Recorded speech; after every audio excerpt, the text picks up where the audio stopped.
Bonjour à toutes et à tous, bienvenue dans l'épisode 36 du podcast Ma Ligue 2. Après avoir longuement parlé de Sochaux avec le directeur sportif Thomas Degnaud lors de notre dernière émission, nous allons mettre en avant Nancy aujourd'hui avec son président Jacques Rousselot qui sera notre invité dans quelques minutes. L'occasion de dresser le bilan de la saison 2019-2020, de se projeter sur celle à venir ou de faire le point sur la vente du club. On évoquera également la situation du foot français depuis de longues semaines autour des décisions prises par les instances dirigeantes. Pour m'accompagner dans cet épisode, mes acolytes habituels de ma Ligue 2, Laurent Mazur et Philippe Dechter. Salut messieurs. Bonjour, bonjour, Dorian, président, bonjour. Bonjour à vous. Bon, j'espère que vous avez bien travaillé vos questions sur la SNL, hein, les gars. On va parler, faire une 100% Nancy aujourd'hui. Et d'ailleurs, on accueille tout de suite le président Jacques Rousselot. Bonjour et merci d'avoir accepté notre invitation. Bonjour à tous. Merci Dorian. Alors, démarrons ensemble avec le premier thème de cette interview, le bilan de la saison passée. Question toute simple, président. Qu'avez-vous pensé de cette édition 2019-2020 ? Forcément, très particulière avec cette coupure liée à la crise sanitaire. Tout d'abord, avant de parler sport, parce que je sais que les gens ont la mémoire courte, je voudrais quand même rappeler qu'on sort d'une crise sanitaire, qu'elle n'est pas finie. Et je voudrais saluer encore une fois les soignants et tout le personnel hospitalier qui se sont portés corps et âme auprès des gens qui étaient vraiment dans l'angoisse, dans l'embarras et qui ont vraiment souffert. Et je pense aussi, bien évidemment, aux familles qui ont perdu pendant cette période difficile leur famille, leurs enfants, leurs parents. Et donc, j'ai une pensée avant de parler d'économie, même si on va maintenant vers une crise économique. J'ai surtout une pensée pour tous ces gens qui ont souffert et qu'on ne les oublie pas. Donc, bien évidemment, la saison 2019-2020 a été arrêtée à la 28e journée. Il y a une décision qui a été prise par le gouvernement et je pense à juste raison. On a vu les effets, encore une fois, de cette crise, non seulement en France, mais au niveau mondial. Et puis, suivi d'effets immédiatement par la Fédération française de football pour arrêter le monde amateur et ensuite par la Ligue de football professionnel. Dont acte, si j'ose dire. Voilà. Nancy termine à la 12e place.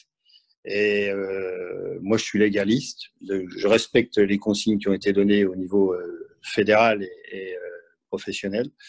Maintenant, il faut préparer l'avenir. Il faut préparer 2020-2021. On pensait faire une saison un peu mieux que ça. On pensait terminer dans les 5.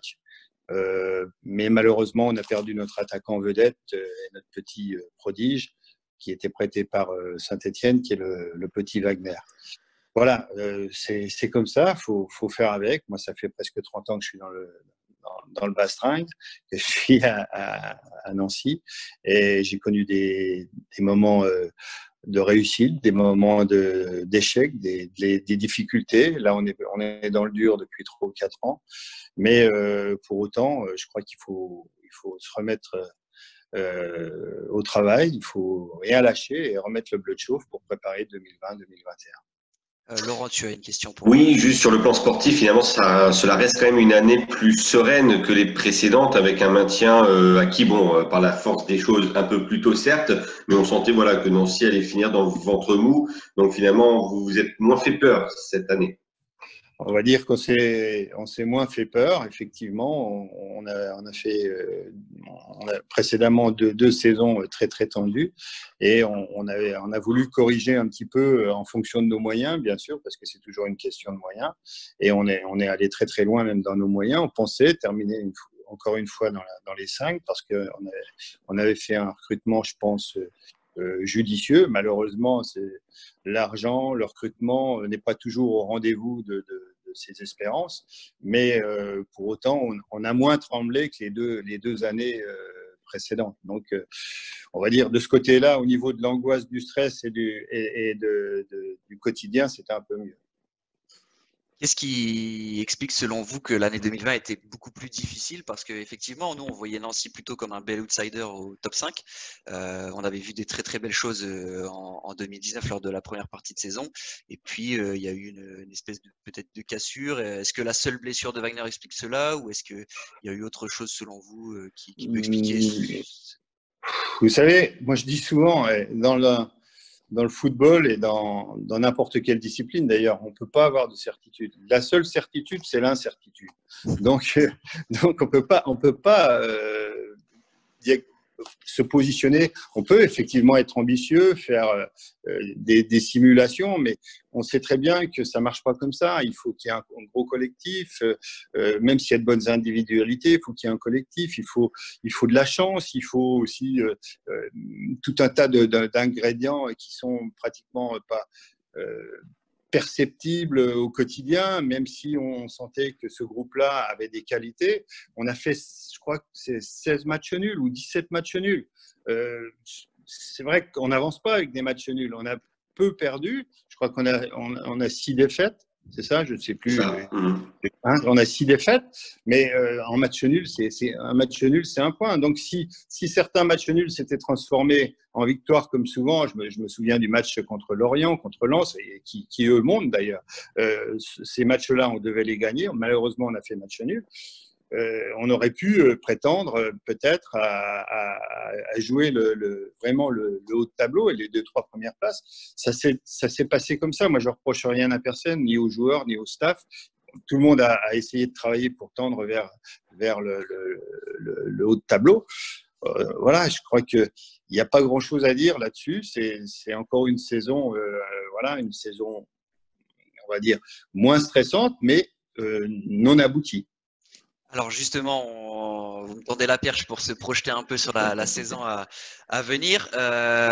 Quelles seront les ambitions de Nancy du coup? Est-ce que c'est de se positionner? Alors tous les clubs veulent monter en Ligue 1, ça, en Ligue 2 c'est sûr, c'est une certitude. Mais est-ce que Nancy veut se positionner clairement comme un prétendant au top 5? Ou est-ce que vu la situation actuelle, le contexte, aussi on sait, on en parlera tout à l'heure, mais la vente du club en stand-by, est-ce que ce sera déjà de vivre une saison plutôt sereine en Ligue 2? Vous savez, moi j'ai jamais eu la langue de bois. Moi, je suis complètement transparent.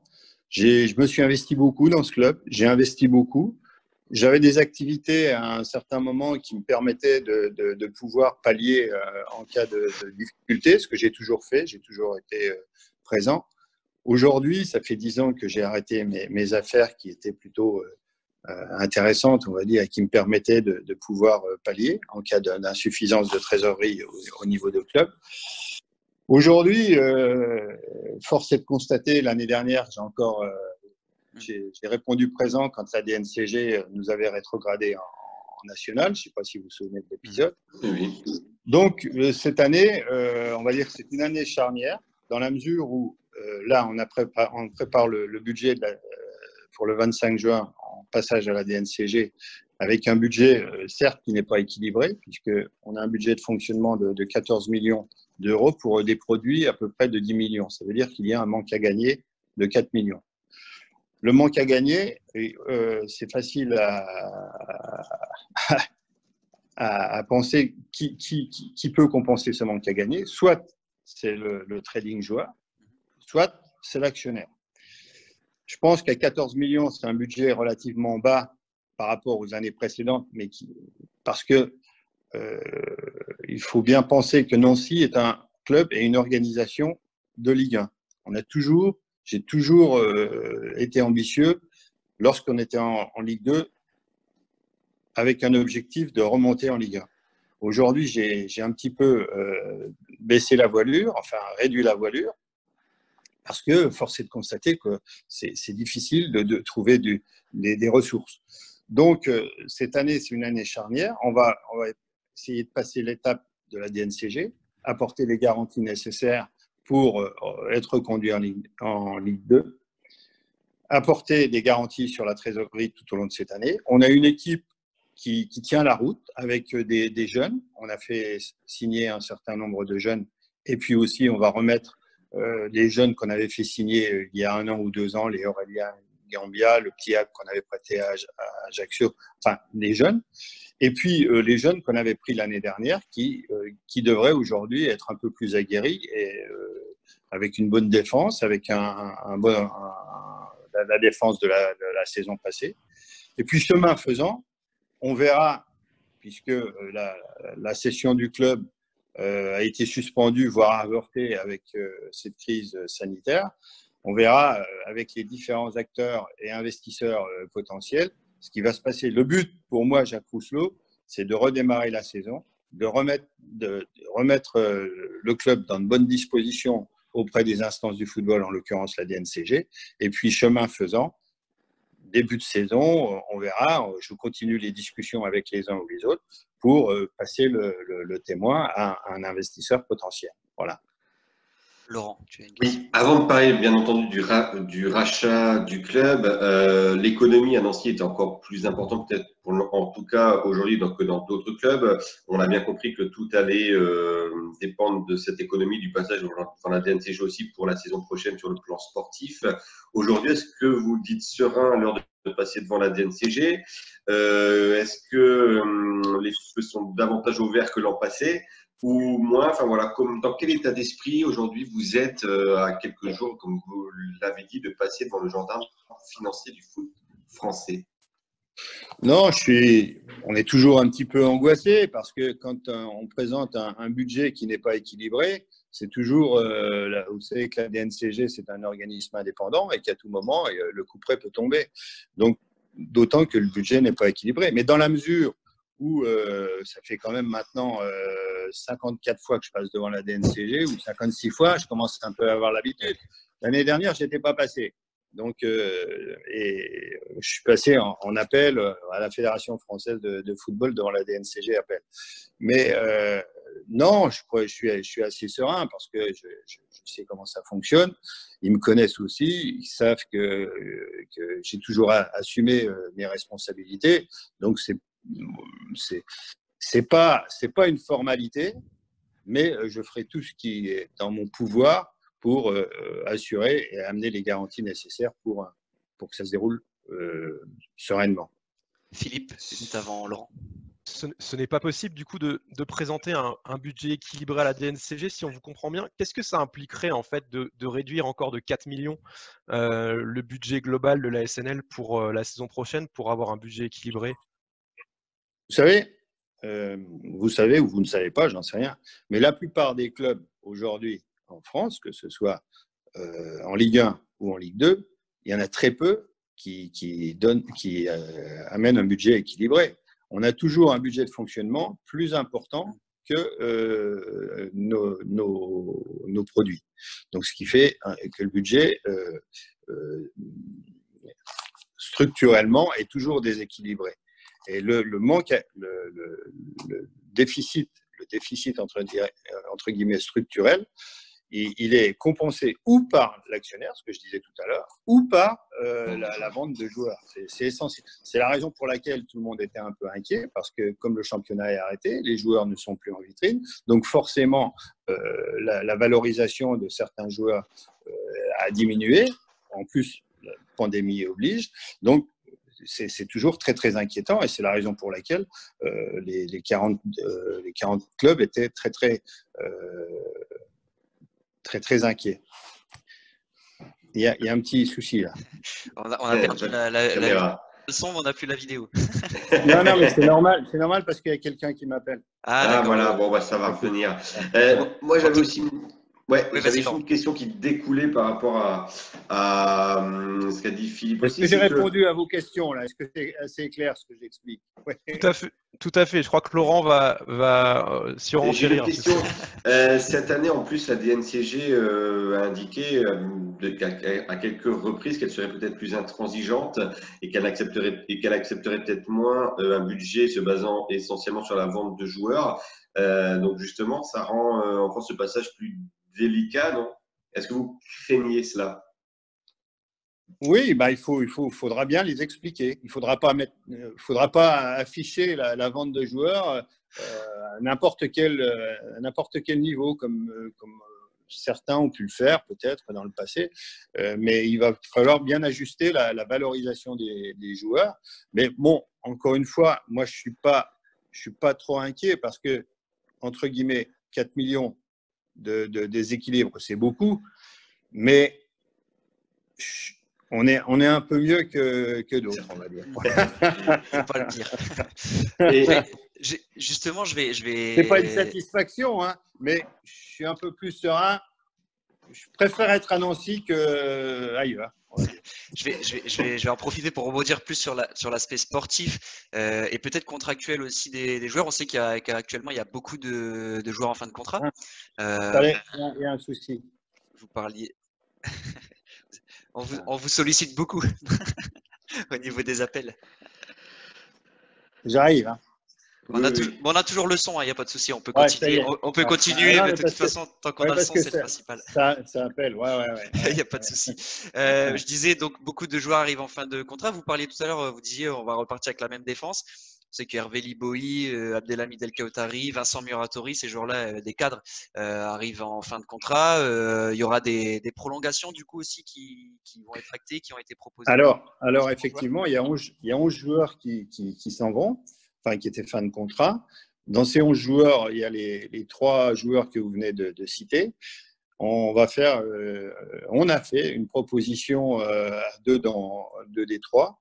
On attend leur retour là, prochainement, puisque la rentrée, c'est le 22 juin. On reprend le 22 juin. Donc, on attend le retour cette semaine. On va discuter, quoi. Et donc, sur cette liste des 11, on sait que Malali Dembélé est parti du côté de Rodez déjà. Sur les 11, ça veut dire qu'il n'y aura que 2-3 propositions, enfin que quelques propositions Oui, pour l'instant, moi, ce que je fais, et je suis obligé de prendre des engagements auprès de la DNCG également, je reconduis l'effectif existant. Il faut une équipe qui tienne la route malgré tout. Donc, on va reproposer des contrats à 2 des 3 joueurs cités tout à l'heure. Et puis, chemin faisant, on a le temps. Hein, entre maintenant et puis, on a une équipe de toute façon. On a 26 joueurs. Donc, il n'y a pas le feu au lac, on dirait pas de chez vous, là-haut. Dans le Jura, pas très loin de la Suisse. Non, on a une équipe qui peut repartir sans souci, sans problème. Et puis, on va pouvoir recruter jusqu'au 2 octobre, si j'ai bonne mémoire. Donc, et si entre-temps, un investisseur se fait jour, bien à ce moment-là, on reconsidérera les choses. C'est la raison pour laquelle je suis très prudent avec la DNCG, mais je voudrais qu'il y ait une possibilité d'ouverture avec la DNCG pour pouvoir recruter et pour pouvoir recruter éventuellement aussi à titre onéreux. Bon, on verra, ça c'est une autre histoire, mais au moins recruter. Voilà. Que notre masse salariale ne soit pas encadrée et qu'on puisse recruter. Laurent, tu avais une question ou c'était la même question? Non, c'était par rapport plutôt au rachat, comme on aborde vraiment ce sujet, sauf si tu as fini toi d'un point de vue sportif, en tout cas pour le moment. Président, le rachat, on en parle beaucoup ces derniers temps, ces dernières années même. Il y a quelques mois de cela, on parlait beaucoup d'un intérêt prononcé, avoué du Football City Group, qui est propriétaire notamment de Manchester City. Aujourd'hui, qu'est-ce qu'il en est aujourd'hui, à l'instant T, qu'est-ce qu'il en est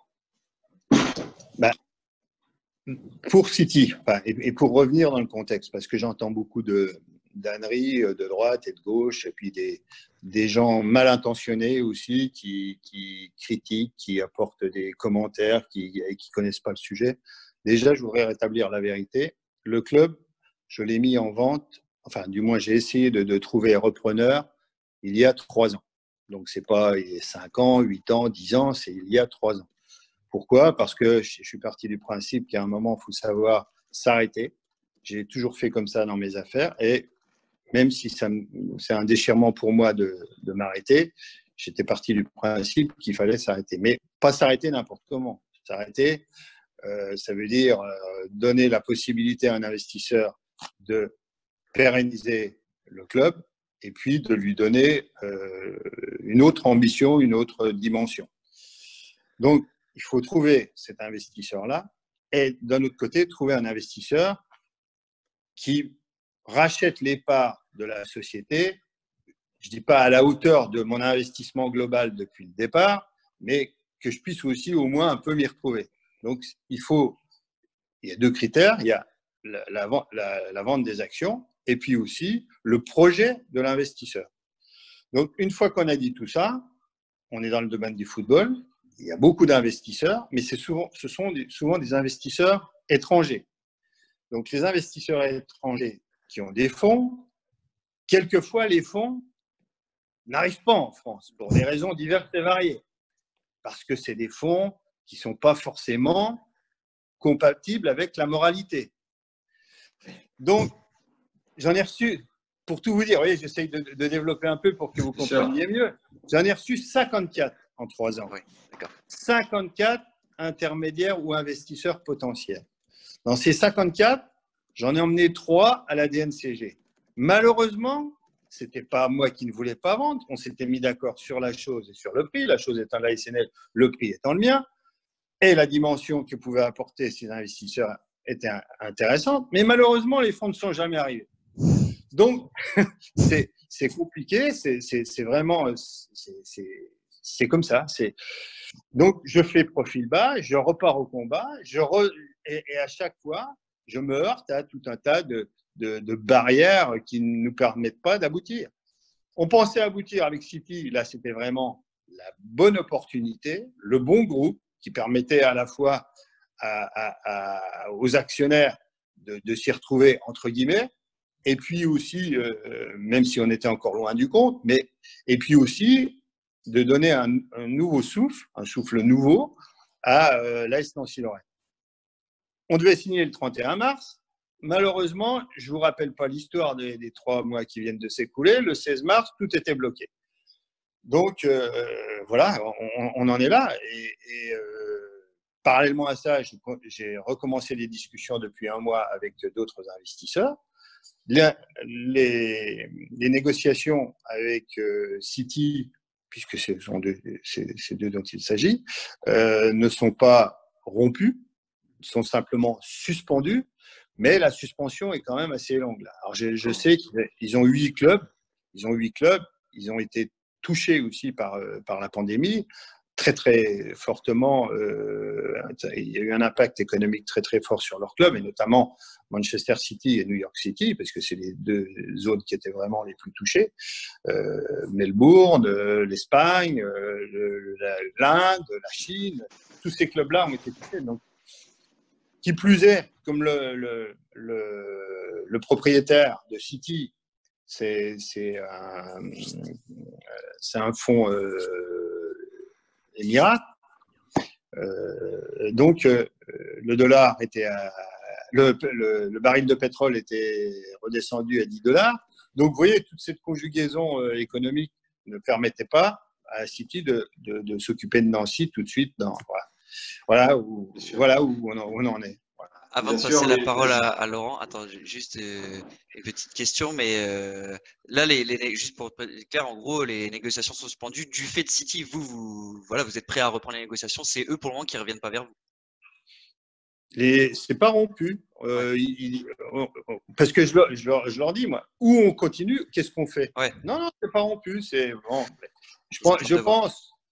Je pense qu'ils attendent qu'on passe à la DNCG. Et du coup, Laurent, tu vas. Oui, ce sont des acheteurs. Donc, bien évidemment, le contexte est là, certes. La crise n'a pas aidé probablement dans les négociations. En revanche, force est de constater que le Football City Group a racheté en ce laps de temps et au mois de mai le club de Lommel, si je ne me trompe pas. Donc, ça montre aussi qu'ils continuent leurs investissements.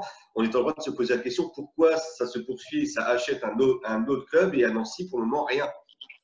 Bah oui, non, mais si. Ah non, oui, ils ont repris Lionel, mais ils l'ont repris. Ils l'ont repris, d'accord. Pour l'euro symbolique. Donc je veux pas. Ah oui, d'accord. Voilà. C'est pas le même investissement, quoi. C'est pas le même investissement. Voilà. Attendez, il y a encore un appel. Excusez-moi. Hein. Pas de souci. Alors, c'est ce que c'est en ce moment. On imagine que tous les présidents de clubs sont un peu logés à la même enseigne avec les appels qui viennent de partout. Philippe, tu as une question également? Oui, j'avais une question. Vous avez dû voir ces dernières heures qu'il y a eu vos supporters qui sont inquiets également par rapport à la vente, par rapport à tout ce qui peut s'entendre effectivement aussi autour du club. Alors plus ou moins vrai, comme vous l'avez précisé tout à l'heure, effectivement. On a vu cette banderole, 10 ans de vente avortée, continuer et le club sera coulé. Qu'est-ce que vous pouvez dire à vos supporters aujourd'hui Oh, pour les rassurer? mais ce ne sont pas des supporters, ça. Ce sont les C'est un groupe de supporters qui sont. supporters. C'est un groupe de supporters qui est en marge de l'AS Nancy-Lorraine, qui fait de l'opposition. Voilà, c'est comme ça. Mais voilà, c'est ce que je vous disais tout à l'heure. Il n'y a plus de respect. Ces gens-là, ils sont en attente de je sais pas quoi. Enfin bon, aujourd'hui, je viens de vous expliquer, ça fait 30 ans que je suis dans le club. J'ai toujours essayé de faire ce qu'il fallait pour assurer la pérennité du club. Voilà, on peut pas plaire à tout le monde. C'est comme ça. Moi, ça me fait Ça mal de traduit une voir inquiétude quand même. Ça traduit quand même une certaine forme d'inquiétude par rapport aux sportifs aussi. L'avenir du club, c'est l'inquiétude par rapport aux sportifs qui peut en découler. Oui, mais le premier inquiet, à votre avis, qui c'est? C'est moi. Hein. Ouais. Elle est 160 salariés. Donc, non, moi, je pense que c'est ceux qui sont qui font bouillir la marmite qui sont les plus inquiets. Donc, encore une fois, on va faire ce qu'il faut pour passer le passage à la DNCG. Moi, ces supporters, je les ai reçus à plusieurs reprises. Bon, c'est toujours difficile. On discute pendant des heures et des heures. On essaye de calmer le jeu. Moi, je leur ai toujours dit que j'étais respectueux des règlements et de la loi républicaine. Souvent, on s'est heurté par rapport aux fumigènes, par rapport à des choses qui n'étaient pas très légales. Hein, vous connaissez bien le problème du foot et de certains groupes de supporters. Donc, voilà, il y a des règles, il faut respecter les règles. Moi, je suis légaliste, encore une fois. Il faut que les supporters qui sont dans l'opposition, comme c'est le cas des Saturdays, parce que je pense que ce sont les Saturdays, je les cite parce que je pense que la banderole, elle est de leur fait. Donc, c'est 350 supporters en association qui se revendiquent toujours de méthodes et d'une vision qui est différente de la nôtre. Bon, c'est comme ça, on est en démocratie, ils ont le droit de s'exprimer, mais moi, pour autant, je continue à avancer et je vais continuer à faire bouillir la marmite du mieux que je peux et pour assurer la pérennité du club. Alors, vous parlez des règlements. Peut-être une dernière question au sujet. Ouais, juste Ouais. par rapport pour rattacher l'économie aux sportifs, aujourd'hui, Jean-Louis Garcia va commencer sa deuxième saison à la tête de la SNL. Dans quel état d'esprit est-il à l'heure où lui aussi doit faire face forcément à un effectif qui ne se remplira pas, en tout cas, peut-être qualitativement, quantitativement aussi. Voilà, comment il perçoit cela, comment il envisage la préparation et forcément l'année prochaine en Ligue 2. Bah écoutez, on en a parlé. Effectivement, je lui ai parlé de nos soucis financiers, du budget. Non, lui, il est prêt à relever le challenge et à continuer la formation de nos jeunes qui vont être lancés en Ligue 2. Et bon, c'est un nouveau challenge pour lui, mais il n'est pas inquiet outre mesure dans la mesure où il y a quand même la base de l'effectif qui est reconduit. C'est lui qui a choisi l'année dernière avec Eric Martin l'ensemble des joueurs. Donc, il n'est pas inquiet dans la mesure, encore une fois, où on repart déjà avec la même défense des milieux de terrain. C'est vrai que devant, le petit Wagner va nous manquer. Bien sûr. Et on va essayer d'être malin et de retrouver un ou deux joueurs. Parce que ça ne veut pas dire qu'on ne va pas recruter. Hein. On part avec cette équipe-là et on va recruter quand même un ou deux joueurs parce que j'ai prévu dans mon budget, j'ai mis joueurs A, B, C. Donc, il y a Mickaël Biron qui a déjà signé. Il y a Mickaël Biron. Oui, il y a le petit Biron qu'on a fait signer, qui est très, très, très prometteur. Je ne sais pas si les supporters le connaissent, mais en tout cas, moi, il m'avait bien plu quand il avait joué à Pico quand il appartenait à Épinal contre Saint-Etienne. Il avait fait un très, très bon match. Mais il semble, d'après les observateurs, que ce soit un très, très bon joueur. Donc, Et justement, Jean-Louis Garcia, pour vous, c'est le coach qu'il faut aussi dans cette condition-là, c'est-à-dire avec l'obligation finalement de lancer des jeunes. On connaît tout son travail qu'il a pu faire par le passé, notamment à Angers, avec des moyens qui sont pareils, qui étaient limité. Voilà, c'est le coach qu'il faut. Bah écoutez, Jean-Louis Garcia, c'est un entraîneur d'expérience, c'est un homme qui travaille beaucoup, donc je pense qu'il sera à la hauteur de l'ambition qui est la nôtre, c'est-à-dire de refaire avec cette équipe de jeunes, cette équipe qui va se restructurer au fil des semaines. Et puis peut-être, encore une fois, qu'on aura la chance d'avoir à nos côtés un investisseur. Donc, je pense que Jean-Louis pourra faire de cette équipe ce qu'il avait commencé à faire l'année dernière et à performer. Déjà, le fait que Jean-Louis Garcia enchaîne sa deuxième saison, ça permet d'avoir un peu plus de stabilité. On sait qu'avec les coachs ces dernières années, ça a été plutôt compliqué en termes de continuité. C'est vrai, mais pour autant, je reste encore le dirigeant qui a le moins. C'est vrai. Après, à l'Impérin, c'est plus parce que lui avait décidé d'arrêter aussi, alors qu'il avait fait du bon boulot. Voilà, non, mais on a eu Pablo Correa quand même pendant 10 ans, 11 ans. On a eu Laszlo Bologna pendant 5 ans. Donc, on a eu des coachs qui sont restés à la SNL un certain nombre de saisons quand même. Ouais. Alors, c'est vrai que les 3 dernières années, faut faire, quand ça ne marchait pas, malheureusement, il y a un fusible. Le fusible, c'est le coach. On ne peut pas changer tout l'effectif. Ouais, exactement. C'est sûr. On va attaquer du coup la dernière partie de cette interview. On va laisser un tout petit peu Nancy de côté parce que Nancy finalement avec cette coupure liée au Covid-19 était en milieu de tableau, donc n'avait pas d'enjeu en haut et en bas de classement. Mais vous avez rappelé, vous avez 30 ans d'expérience, ça fait 30 ans que vous êtes dans les instances dirigeantes aussi du foot français. C'est un monde que vous connaissez par cœur. Quelle est un peu votre réaction face à tous les recours qui existent, que ce soit les relégations suspendues par le Conseil d'État, les clubs de Ligue 2 qui veulent jouer les barrages. Il y a beaucoup de recours après les décisions prises par la LFP et la FFF. Quel est un peu votre regard avec votre expérience là-dessus? Écoutez, moi, encore une fois, je suis légaliste. Il y a effectivement cette crise sans précédent qui a engendré tout un tas de prises de position, que ce soit au plan sportif, au plan politique, des entreprises. Je crois qu'il faut accepter, même si ça ne fait pas plaisir, même si certains ont été pénalisés,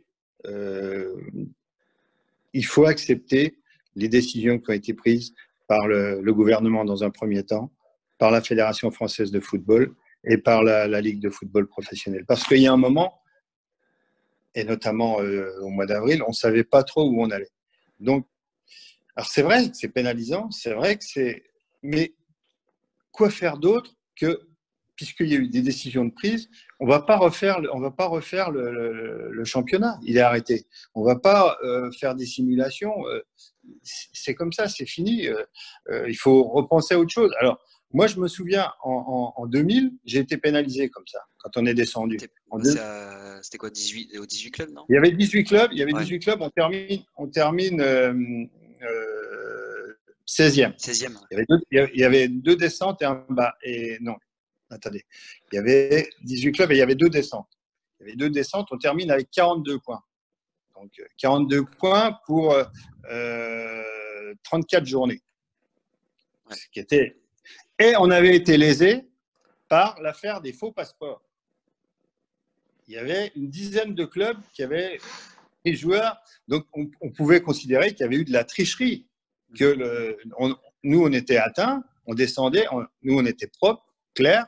On n'avait pas de joueurs avec des faux passeports et on est descendu. Et je n'ai pas attaqué. Et la Fédé m'avait dit, en l'occurrence, à l'époque, tu pourrais presque attaquer la Fédération française de football et la Ligue parce que tu es descendu et que on aurait pu éventuellement faire un coup. Je n'ai pas fait, j'ai été légaliste. Voilà, on est descendu. Alors aujourd'hui, pour un oui, pour un non, on conteste tout dans notre société. Il y a des règles, on les met en place, il y a une démocratie et quand on est atteint dans sa vie personnelle ou dans son entreprise ou dans son club, on fait des recours pour changer les règles. C'est quand même… voilà, on peut pas, tous les 4 matins, Alors, je ne sais pas ce qui va. En plus, le Conseil d'État suspend Amiens et Toulouse. Après, c'est malheureux pour Toulouse et Amiens. C'est vrai qu'ils disent, nous, on aurait aimé aller au bout du championnat. Mais c'est pas possible. C'était pas possible. Le championnat est arrêté. Que faire? Il y a un moment, sinon, comme dirait le général de Gaulle, c'est la chienlit, quoi. Il y a un moment, il faut arrêter, quoi. Il faut être légaliste, il faut accepter, c'est tout. Président, vous dites aussi qu'il y a des lois, qu'il y a des règles, sauf que, excusez-moi, je reviens sur la Ligue 2 à 22 clubs qui était possible puisque la convention entre la FFF et la LFP le permet. La FFF a retoqué un vote majoritaire de la LFP en ce sens, des présidents de clubs, dont vous. Donc ça va à l'encontre finalement d'une convention, d'une loi. Dans ce cas-là, on peut tout à fait comprendre les recours intentés par Le Mans, par Orléans, qui se retrouvent de facto lésés, en fait. Oui, mais c'est ce que je dis, je peux le comprendre, mais il y a un moment, ça crée une cacophonie incroyable. Plus personne n'y comprend rien. Alors, ceux qui défendent leur intérêt personnel, et notamment leur club, je les comprends, mais il y a un moment, plus personne n'y comprend rien. Même vous n'y comprenez rien d'ailleurs. Le supporter de base, c'est difficile à suivre. J'espère qu'on va retrouver une possibilité de revenir à une règle avec des bases beaucoup plus fortes que lorsque la Fédération française de football ou la Ligue aura décidé. Parce que là aussi, on s'est un peu contredit entre la Ligue. C'est ça le problème, c'est qu'on a le sentiment que finalement, il y a eu deux discours et que l'AG de la LFP a voté quelque chose et que derrière, la FFF l'a immédiatement retoqué. Ça rend pas très clair. Oui, mais on peut le comprendre aussi. Parce que la Fédé a pris une décision avec un certain nombre de critères pour l'arrêté des classements, avec le quotient match joué, point. Et il y a eu des montées et des descentes. Donc, on peut comprendre que la Fédé comment dirais-je, invalider la décision de la Ligue parce que ça n'allait pas dans le sens de ce qu'elle avait souhaité. Après, on sait que la Ligue de football aussi est indépendante puisque c'est une antenne de la Fédération française de football.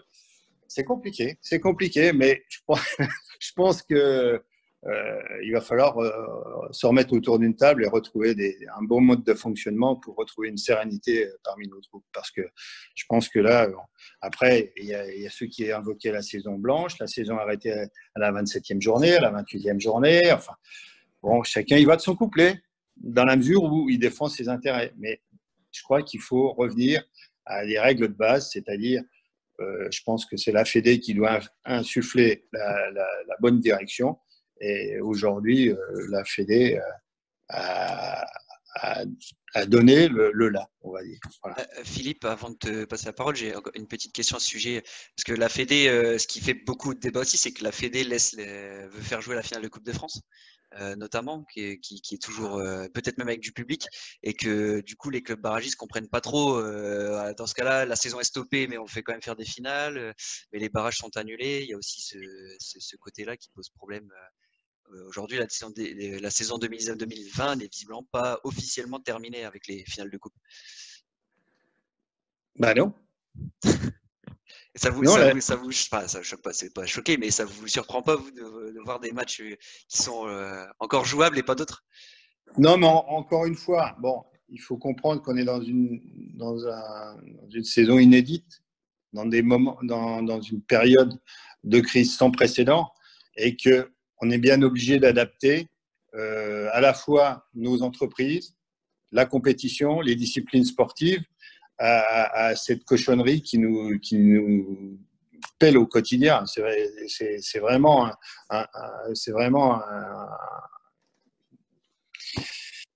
une situation quand même très, très, très, très, très compliquée. Donc, je crois qu'on peut émettre des avis, des critiques, mais chacun essaye, ou du moins les dirigeants, des fédérations, des ligues, d'adapter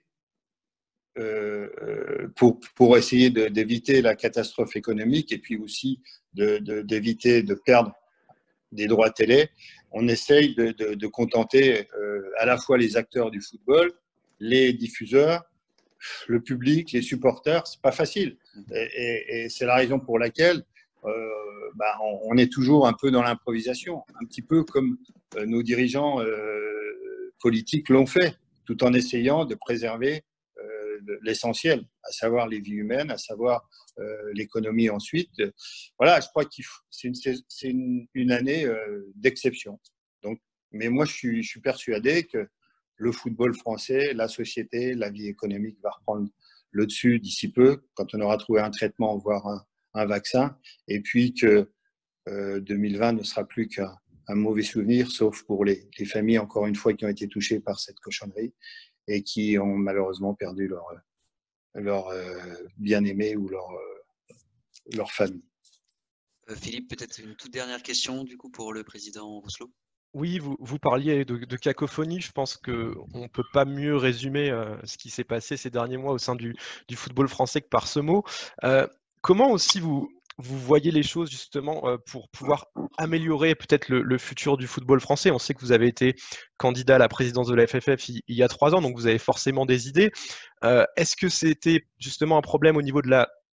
Enfin, il y a plein de problèmes, mais est-ce que c'était au niveau de la LFP, la direction bicéphale qui peut poser souci? Est-ce que le président Noël Le Graët, finalement, qui tranche au final, a trop de poids? Est-ce que le conseil d'administration de la LFP, avec ses présidents qui ont peut-être vu en premier lieu leur intérêt personnel avant de voir l'intérêt commun? Enfin, il y a plein de petites choses. Quel est votre point de vue, justement, votre regard aujourd'hui pour essayer d'améliorer la voie du football français? Oh, alors là, c'est une très bonne question. Très bonne question. C'est pas moi qui vais résoudre en quelques phrases les problèmes du football français. Très modestement, et je connais les instances depuis bien longtemps, que ce soit la Ligue, puisque j'y ai siégé, au conseil d'administration, ou au COMEX de la Fédération française de football. Donc, j'ai ma petite idée. Mais d'abord, il faut que nous, la Fédération française de football fonctionne bien. Bon, on a tous notre personnalité. Noël Le Graët a la sienne. Moi, j'ai la mienne. Bon, j'aurais peut-être vu les choses différemment. Mais en tout cas, la Fédération française de football fonctionne bien. Quant à la Ligue de football professionnel et aux 40 clubs, on est un peu, on va dire, bordélique. Dans la mesure où on a mis en place, après le départ de Frédéric Thiriet, une organisation qui ne correspond pas du tout à l'organisation qui devrait être une organisation pour 40 clubs. D'abord, il y a un président et un directeur général exécutif. Enfin, une présidente, un directeur général. Ça, il faut revenir à une autre gouvernance, un autre type de gouvernance. Ça, c'est la première chose. Bien évidemment, faire participer les familles, mais avec un conseil d'administration plus restreint. Il faut aussi, à mon sens, revenir à un seul et même syndicat, parce que ces deux syndicats-là, qui sont Première Ligue et UCPF, avancent des choses, se disent, se contredisent. Il faut une seule et même unité, parce qu'on n'est pas beaucoup quand même. Moi, j'ai appartenu à un mouvement où on était 550 adhérents, pour ne pas le citer, le mouvement Leclerc. Et je peux vous assurer que chaque commission de ce mouvement-là était souveraine dans ses décisions.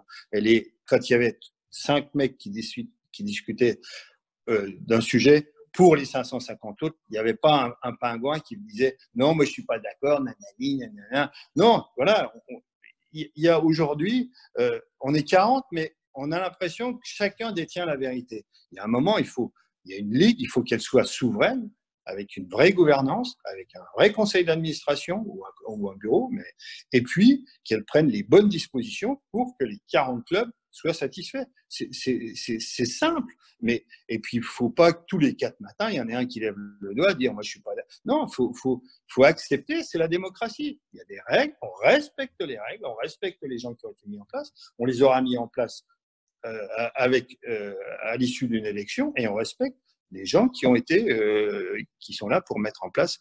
Et puis, il faut que la Ligue redevienne forte. Moi, je me souviens, quand Noël Le Graët était président de la Ligue de football professionnel, encore lui, il voulait que la Ligue soit vraiment indépendante. Elle était en marge de la Fédération française de football. Et c'est la Ligue de football professionnel qui était plus forte que la Fédé à l'époque.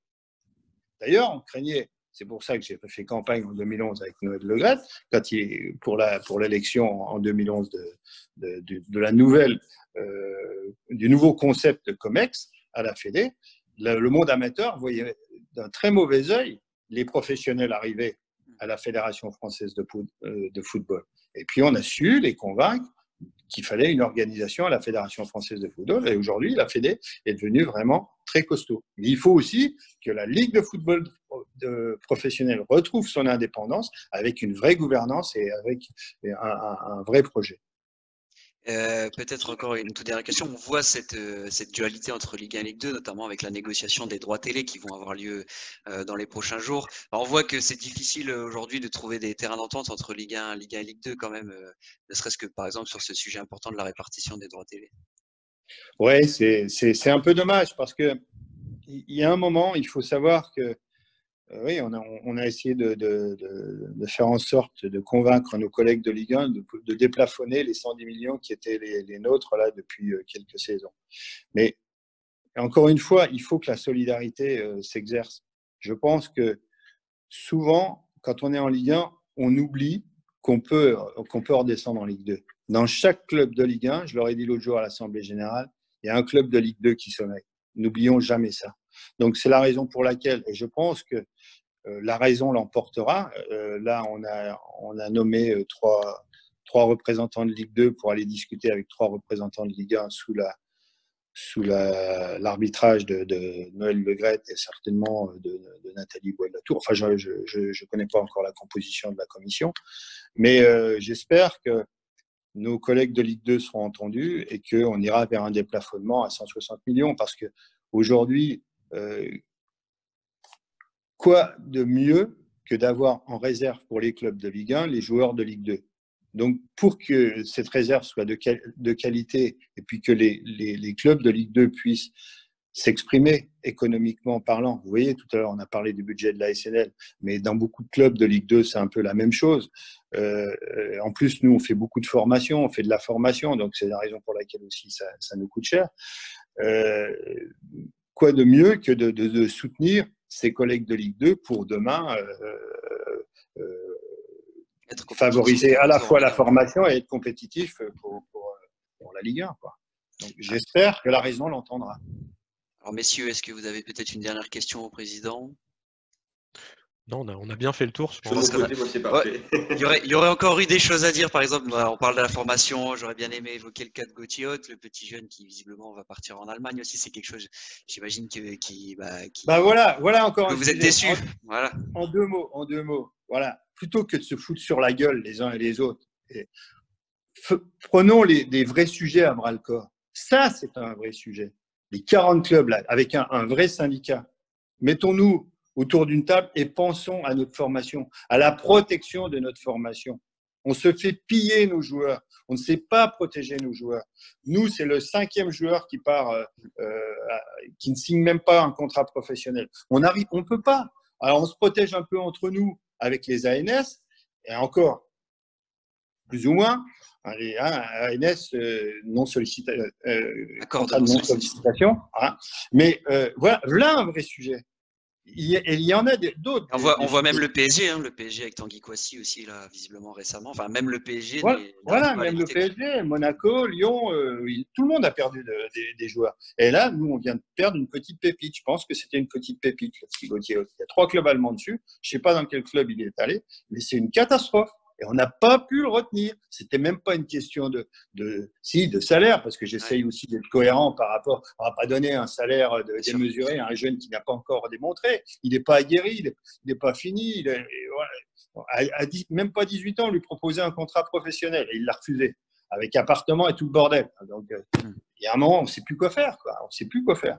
Donc là, on est démunis face à cette situation-là. Et là, il y a une vraie réflexion à mener. Président, merci beaucoup pour votre franchise tout au long de cette interview. Je pense qu'on a été très, très, très complet sur tous l'actualité du football à Nancy et en France actuellement.